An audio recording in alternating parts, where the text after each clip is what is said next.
वो बात मैंने राज्य अध्यक्ष से कहा, मैंने वो थोड़ा जा रहे हैं यार, ये तो खत्म हो जाए।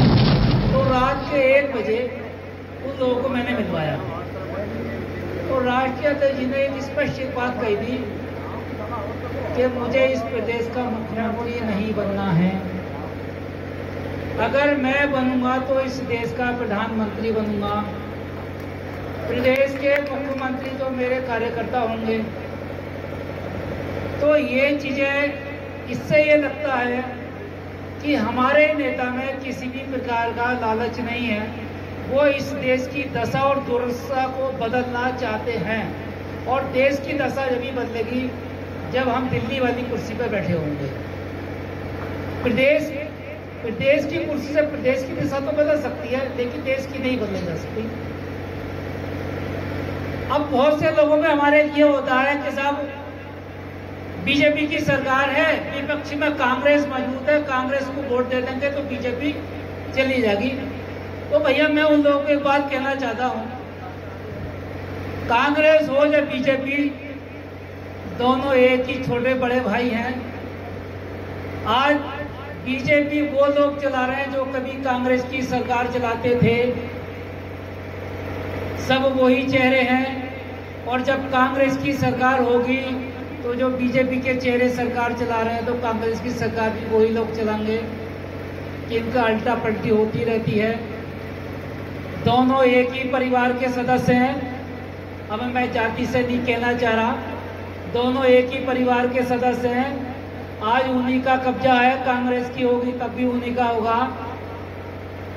लेकिन मैं एक बात कहना चाहता हूं, इस देश में ना तो दलित को मौका मिला, ना मुसलमान को मौका मिला जो वो ये दिखा सके कि हम सरकार चलाने में तुम्हारे भी बाप हैं। जिस दिन हमें मौका मिला, इस देश में 2 लोगों को मौका मिला है, तो एक ने संविधान बना दिया, एक ने परमाणु बम बना दिया। और 2 महिलाओं को मौका मिला है तो उन्होंने सीमा के पार बम भी फोड़ के दिखा दिया, वो भी मुसलमान और दलित की बेटी थी। तो इसलिए ये देश हमारी तरफ को देख रहा है कि हम कब उस कुर्सी पर बैठे हैं और कब इन लालची लोगों को बताएं कि सरकार चलाने के लिए क्या करना पड़ता है और सरकार कैसे चलती है। जिस दिन इस देश में पूर्ण तरह से संविधान लागू हुआ, इस देश में एक भी गरीब दिखाई नहीं पड़ेगा, एक भी अनपढ़ दिखाई नहीं पड़ेगा, किसी के इलाज के लिए एक भी पैसा खर्च नहीं होगा। और यही हमारी पार्टी, हमारे राष्ट्रीय अध्यक्ष जी की नीति है कि इस देश की शिक्षा फ्री हो, स्वास्थ्य फ्री हो। इस देश में जब तक शिक्षा और स्वास्थ्य फ्री नहीं होगा, गरीब को लाभ नहीं मिलेगा। आज स्कूल किन लोगों के हैं, डॉक्टर कौन लोग हैं, कभी हम इस पर गौर करते हैं? मोहम्मद लिखने वाला 1 या 2 डॉक्टर होंगे, लेकिन भाई साहब 90 और 98% कौन लोग हैं डॉक्टर जो इलाज करते हैं? कभी हमें गौर से आपने उस पर ध्यान दिया? तो भैया वो जब इस तरह डॉक्टर उनके हैं, हॉस्पिटल उनके हैं, यूनिवर्सिटियां उनकी हैं, तो हमें फ्री इलाज, फ्री शिक्षा कैसे दे देंगे? लोग कहते हैं कि इस देश का सबसे अच्छा खिलाड़ी सचिन तेंदुलकर है। अरे जब हमें मौका ही नहीं मिला तो हम कैसे साबित करके दिखाएं कि हम तुम्हारे भी बाप हैं? जब हमें मौका मिलेगा तभी तो साबित करेंगे। तो भैया एक ही बात मैं कहना चाहूँगा, इस देश में मुस्लिम और दलित को एक साथ आना होगा।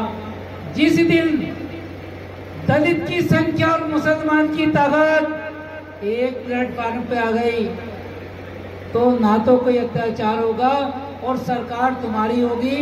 उत्तर प्रदेश में भी तुम्हारी होगी, देश के सारे प्रदेशों में तुम्हारी होगी, केंद्र में भी तुम्हारी होगी।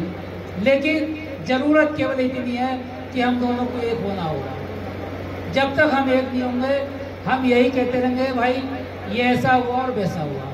तो हमें ये छोड़ना है, ना तो हमें कांग्रेस के चक्कर में पड़ना है, ना हमें समाजवादी के चक्कर में पड़ना है। इसलिए केवल एक ही ऐसा है जो आपको पूर्ण बहुमत की सरकार दे सकते हैं। देखिए, थोड़ा सा मैं एक वहाँ की मायावती जी ने सरकार चलाई, कभी भेदभाव नहीं किया। बाबा साहब का मिशन था, काशीराम जी का मिशन था, अब वो तो इस मिशन से दूर हो गई। अब उस मिशन का जो जिम्मेदारी है वो चंद्रशेखर जी ने उठाई है। हमारा फर्ज बनता है कि हम उनके साथ हैं, उनके साथ लगें, उन्हें सपोर्ट करें, क्योंकि इस देश में वोट से सरकार बनती है। वोट जिसका सरकार उसकी, तो हम लोग को बड़ी सोच समझ के वोट करना होगा और चंद्रशेखर जी के हाथ मजबूत करने होंगे, तभी हमें थोड़ा एहसास होगा कि हाँ आज सरकार हमारी है तो हम अत्याचार भी करेंगे। इसी बात को लेकर मैं अपनी बात को विराम देता हूँ। जय भीम, जय भारत, खुदा हाफिज। और जितने आज हमारे प्रधान आए उन्हें अस्सलाम वालेकुम। BDC मेंबर हमारे, उन्होंने पार्टी ज्वाइन की।